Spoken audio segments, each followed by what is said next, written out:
देव अंशी को कमर से पकड़कर अपने करीब कर लिया और उसके होठों को बड़े प्यार से अपने होठों से छूते हुए बोला, आज समझ आया मुझे कि अब सांस से भी ज़्यादा ज़रूरी हो तुम, अब सांसों से भी ज़्यादा ज़रूरी हो तुम।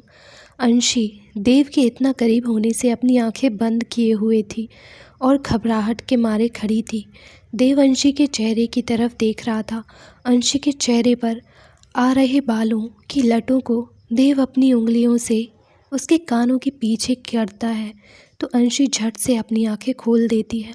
अंशी ने जब अपनी आंखें खोली तो तुरंत ही अपनी पलकें झुका ली, देव के चेहरे की तरफ देखा। देव जो अंशी को बहुत प्यार से देख रहा था। अंशी देव की तरफ देखते हुए बोली, अंशी दिल को ऐसे खुद को छुड़ाता हुआ देख, आप हमसे दूर रहकर बात नहीं कर सकते क्या? और छोड़िए हमें, दूर रहकर बात कीजिए हमसे। इतना सुन देव मुस्कुरा उठा और बोला, क्यों? मैं तुम्हारे पास होता हूँ तो तुम मुझसे दूर नहीं रह पाती ना? खुद दूर नहीं जा पाती मुझसे, या अपने दिल पर काबू नहीं कर पाती कि मुझसे झूठी नफ़रत करने का दिखावा करती हो तुम? पर तुम्हारा दिल मुझसे सिर्फ मोहब्बत करता है, सिर्फ और सिर्फ मोहब्बत। इतना कह देव अंशी के चेहरे की तरफ बहुत शरारती निगाहों से देख रहा था। इतना सुन अंशी ने देव को दूर धक्का दिया और गुस्से से बोली, हमारे दिल में ऐसा कुछ नहीं है आपके लिए और ना ही कभी होगा। अगर कुछ है तो सिर्फ और सिर्फ नफ़रत, इतनी नफ़रत की जितनी नफ़रत आज तक किसी ने किसी से ना की हो। इतना सुन देव गुस्से से अंशी की कमर को अब पकड़कर अपने करीब कर लिया और एक हाथ उसके गले में डालकर उसकी आंखों में देखते हुए गुस्से से बोला, अगर नफ़रत है तुम्हें मुझसे तो यही बात तुम मेरी आंखों में आंखें डालकर बोलो, मैं भी तो देखूं कितनी नफ़रत है तुम्हें मुझसे। अंशी की नज़रें झुकी हुई थी, वो कुछ नहीं बोल पाई। देव अंशी की तरफ देखते हुए बोला, क्यों? उठाओ इन नज़रों को, मैं भी तो देखूं कितनी नफ़रत है तुम्हारे दिल में मेरे लिए। तुम्हें मुझसे नहीं उठा सकती ना, नहीं बोल सकती ना, क्योंकि इन नज़रों में सिर्फ़ और सिर्फ मोहब्बत भरी है मेरे लिए। इन आँखों में सिर्फ मोहब्बत देखी जा सकती है। इतना सुन अंशी की आंखों से आंसू बह निकले। वो आंखों में आंसू देव की तरफ देखते हुए बोली, आपके हर बार कहने से हमारा जवाब नहीं बदल जाएगा। हमारे दिल में, दिमाग में, हर जगह आपके लिए सिर्फ और सिर्फ नफ़रत है। देव ने अंशी की आंखों में जब आंसू देखे तो उसे छोड़ दिया और गुस्से से कमरे से बाहर चला गया। देव स्टडी रूम की बाहर तरफ जा रहा था, उसका फ़ोन बजने लगा। देव ने अपना फ़ोन उठाया और बोला, क्या हुआ नील, कुछ पता चला? जी सर, उसका नाम मलिक है और 2 साल पहले ही इंडिया आया है, इससे पहले इंडिया से बाहर रहता था। इतना सुन देव बोला, Malik Malik Rathore right? Yes yes sir, Malik Rathore, जिसने आपके साथ कई बार डील करने की कोशिश की पर आपने मना कर दिया। इतना सुन देव गुस्से में बोला, इस वक्त कहाँ है वो? मुझे एड्रेस चाहिए। सर वो अभी इलाहाबाद में ही है। ओके देव, इतना फ़ोन कट कर देता है। देव ने मलिक का नाम लिया और गुस्से से महल के बाहर निकल गया और गाड़ी में बैठकर देव गुस्से से गाड़ी तेज़ी से सड़क पर दौड़ाया जा रहा था। देव ने गुस्से से एक बंगले के सामने गाड़ी रोकी और तेज़ी से घर के अंदर आया। देव को गुस्से में देख वहाँ के गार्ड्स देव के पास आए। उनमें से एक शख्स बोला, सर आप अंदर नहीं जा सकते। देव ने गुस्से में बोला तो आदमी ने नाश्ता छोड़ दिया। देव गुस्से से अंदर आया। मलिक सामने ही बैठा था।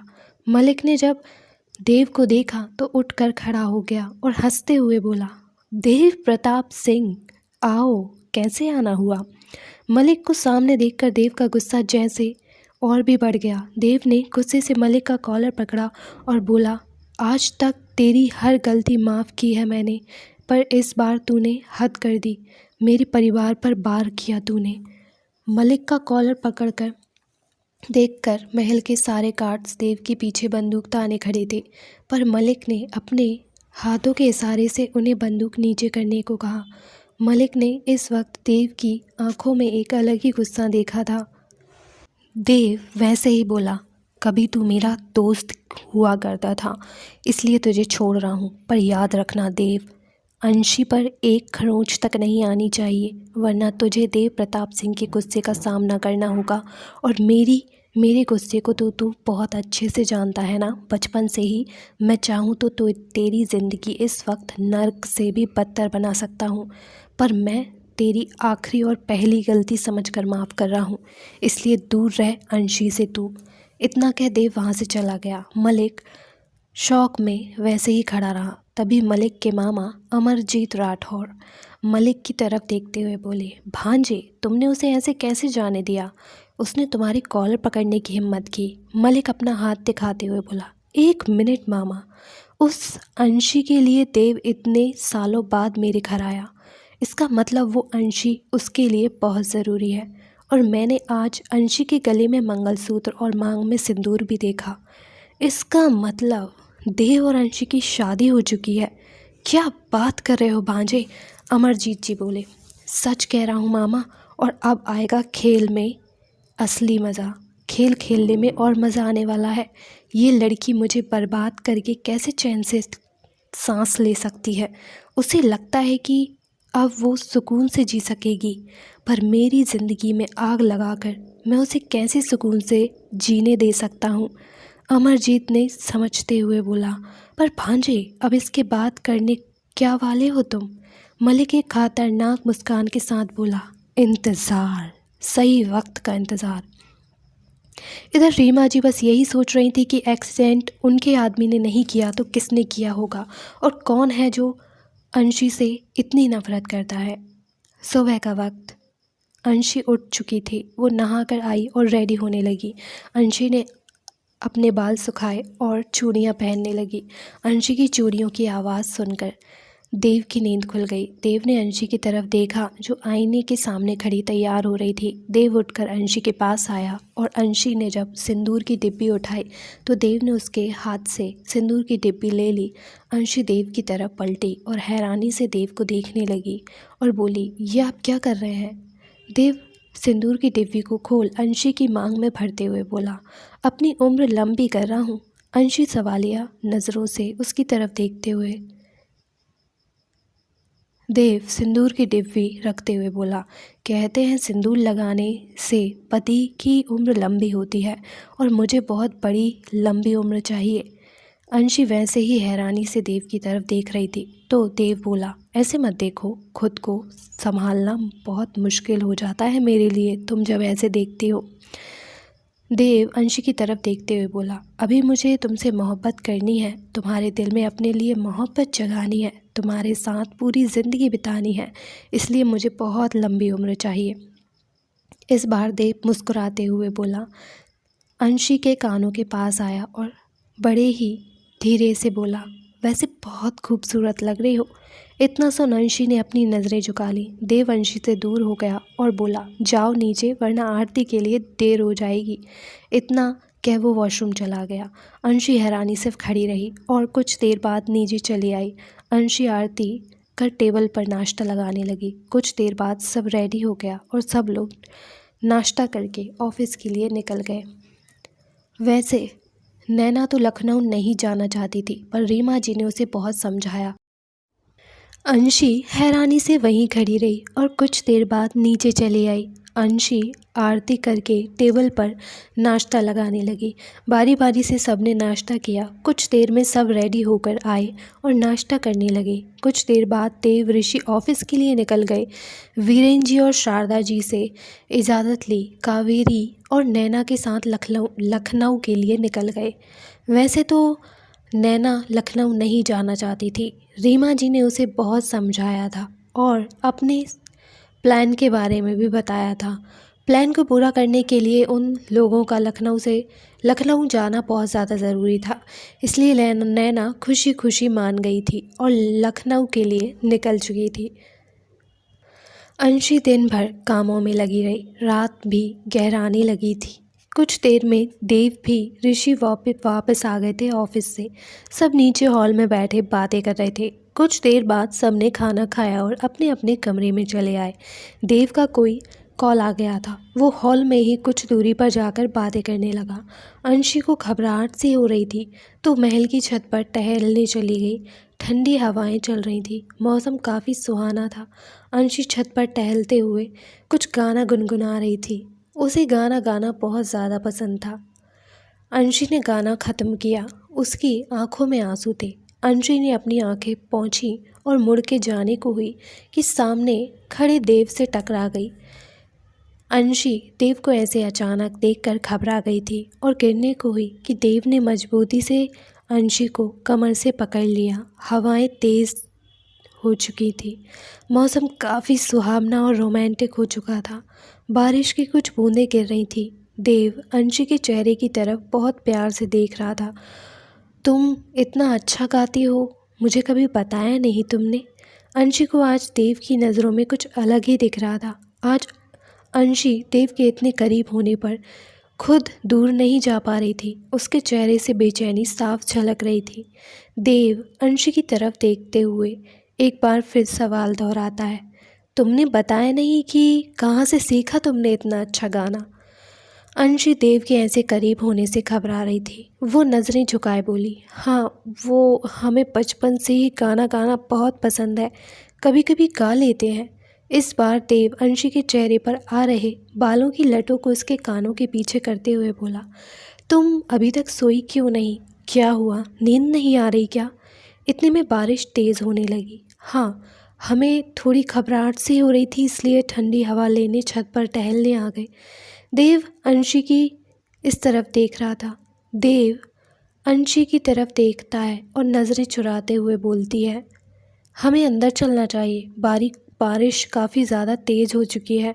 इतना क्या? अंशी खुद को छुड़ाकर जाने लगी। देव ने उसका हाथ पकड़ लिया और अगले ही पल अंशी के कमर से पकड़कर अपने करीब कर लिया।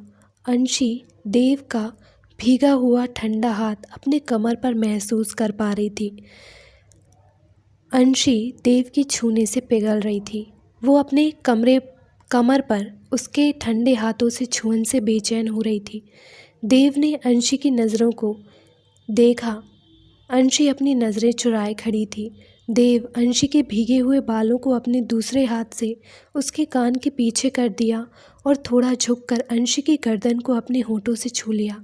इतना होते ही अंशी की आंखें बंद हो गईं। वो सेहर उठी और देव के शर्ट को कसकर पकड़ लिया। देव अंशी की गर्दन से अपने होठों को दूर करके अंशी के होठों के करीब आने लगा।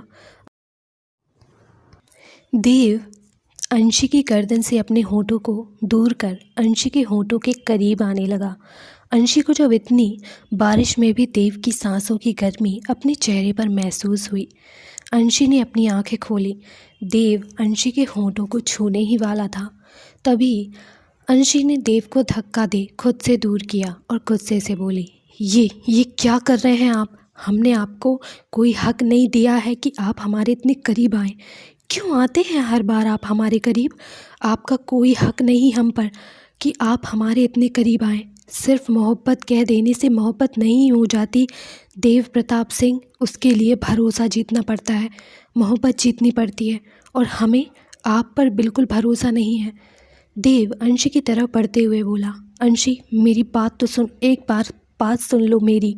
अंशी गुस्से से चिल्लाते हुए बोली, खबरदार वहीं रुक जाइए, हमारे पास मत आइए। अंशी को इतने गुस्से में देखकर देव अपनी जगह पर ही रुक गया। देव अंशी की तरफ देखते हुए बोला, अंशी मानता हूँ मैंने गलती की है, तुम्हारे साथ ज़बरदस्ती शादी की, पर गलती को माफ़ भी तो किया जा सकता है ना। और एक बार भरोसा कर लो, तुम्हारा भरोसा कभी नहीं टूटने दूंगा, कभी भी नहीं। मैं टूट जाऊंगा लेकिन तुम्हारा भरोसा कभी नहीं टूटने दूंगा। इतना सुन अंशी गुस्से से बोली, भरोसा? कैसा भरोसा? कैसे भरोसा कर लूँ आप पर देव? आपने हर वक्त हमारा भरोसा तोड़ा है, हमारे भरोसे का फ़ायदा उठाया है, और माफ़ी गलती करने वाले को दी जाती है, गुनाह करने वाले को नहीं। और आपने गुनाह किया है, आपने हमारी आत्मसम्मान पर ठेस पहुंचाई है, और आप हमारा वो भरोसा नहीं जीत सकते, कभी नहीं। और इसके लिए हम आपको कभी माफ़ नहीं करेंगे, ज़िंदगी भर नहीं। इतना सुन देव गुस्से में अंशी की कमर को अपने करीब करके और उसके गले में अपना दूसरा हाथ डाल उसे अपने करीब करके गुस्से में बोला, हाँ किया है गुनाह मैंने, और बहुत बड़ा गुनाह किया है, बहुत बड़ा गुनाह कर बैठा हूँ।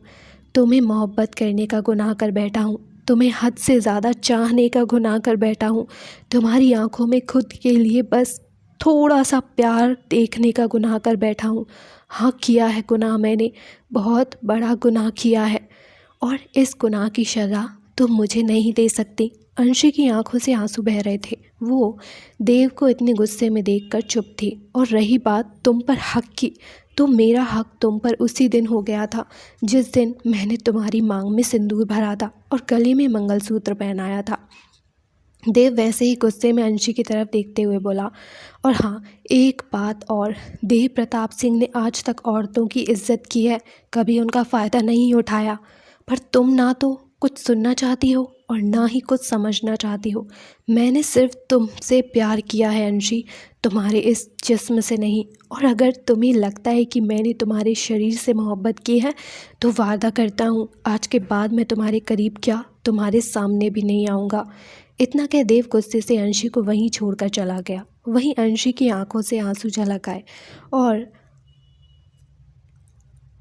देव अंशी को वैसे ही बारिश में छोड़कर नीचे चला गया था।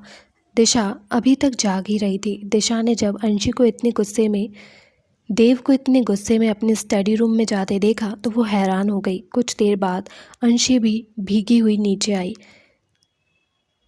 अंशी पूरी तरीके से भीगी हुई थी, उसके कदम तो चल रहे थे पर जैसे वो कहीं खोई हुई थी। दिशा अंशी की तरफ देखते हुए खुद से बोली, क्यों जीजी माँ, आप अपने अतीत की काली परछाई को अपने आप पर क्यों हावी होने देती हो? मुझे ये समझ नहीं आता। मैं जानती हूँ जीजी माँ, आपने बहुत दुख और दर्द झेले हैं, पर जीजू आपसे बहुत मोहब्बत करने लगे हैं, देखा है मैंने उनकी आंखों में। और कहीं ना कहीं आपके दिल में भी जीजू के लिए मोहब्बत है, तो आप क्यों उसे बयां नहीं करती? पर अब बहुत हो गया जीजी माँ, अब आपको अपनी ज़िंदगी में आगे बढ़ना होगा। इतना कि दिशा आकर अपने बिस्तर पर लेट गई। इधर अंशी अपने कमरे में आई। अंशी आईने के सामने खड़ी होकर खुद को निहारने लगी। तभी अंशी के सामने उसका अक्स सुनाई दिया और वो हंसते हुए बोली, क्या हुआ तुम्हें, बुरा लग रहा है क्या? तुम्हें तो दूसरों की फीलिंग्स की कोई कदर नहीं है, फिर तुम्हें क्यों बुरा लग रहा है? तुम सेल्फिश हो, तुम्हें अपने अलावा कोई दिखाई नहीं देता। इतना सुन अंशी ने अपने कानों पर हाथ रख लिया और चिल्लाते हुए बोली, चली जाओ यहाँ से, कुछ नहीं सुनना मुझे। हम सेल्फिश नहीं हैं, हमें दूसरों की फीलिंग्स की कदर करना आता है, पर नहीं बढ़ सकते हम अपनी ज़िंदगी में आगे। हम नहीं बढ़ सकते अपनी ज़िंदगी में आगे। इतना कह अंशी ने अपनी आंखें खोली। अब कमरे में कोई नहीं था। अंशी आईने में देखते हुए खुद से बोली, हम आपसे क्या किसी से भी कभी मोहब्बत नहीं कर सकते देव, कभी मोहब्बत नहीं कर सकते। इतना कह अंशी फर्श पर ही बैठ कर रोने लगी। उसकी आंखों से आंसू छलक रहे थे। अंशी वैसे ही फर्श पर सो गई थी। सुबह का वक्त। अंशी की आंखें खुली तो सुबह हो चुकी थी। अंशी ने जब कमरे में दर दर देखा, देव कमरे में नहीं था। यह देखकर अंशी का चेहरा उतर गया। अंशी उदास मन से रेडी होकर नीचे चली गई। सब रेडी हो चुके थे। अंशी नीचे आई तो आज दिशा टेबल पर नाश्ता लगा रही थी। यह देखकर अंशी दिशा के पास आई और बोली, छोटी आज आप इतना जल्दी क्यों उठ गई? दिशा अंशी का हाथ पकड़कर कुर्सी पर बैठाते हुए बोली, हाँ जीजी माँ, आज मैंने सोचा आप तो वैसे भी रोज़ सब करती हो ना, क्यों ना आज मैं कर लूँ। अंशिका दिशा के चेहरे की तरफ देख रही थी। अच्छी बात है, पर आपने ये सब बनाया कैसे? इतने में मणि सामने की टेबल पर नाश्ता रखते हुए बोली, अरे दीदी इन्होंने कुछ नहीं बनाया, ये सब मैंने बनाया है। ये गई थी किचन में, पर किचन की हालत देखने लायक थी। इतना सुन दिशा मणि को घूर रही थी, जैसे कह रही हो कि चुप करो नहीं तो मैं तुम्हारा खून पी जाऊंगी। तो हेलो एवरीवन, आई होप आपको आज का एपिसोड पसंद आया हो और आप लोगों को क्या लगता है आगे इस स्टोरी में क्या होने वाला है, तो प्लीज़ बताइएगा आपको स्टोरी पसंद आ रही है या नहीं आ रही। और गाइस मैं कल इसी स्टोरी का लॉन्ग एपिसोड एक दे दूंगी। आज मेरी तो तबीयत अभी भी ठीक नहीं हुई है, बट मैंने पूरी कोशिश की है आप लोगों को एपिसोड देने की, और कल आपको लॉन्ग एपिसोड मिलेगा इसी स्टोरी का। तो बनी रही इस स्टोरी में आगे जानने के लिए कि क्या होगा। Thank you for watching.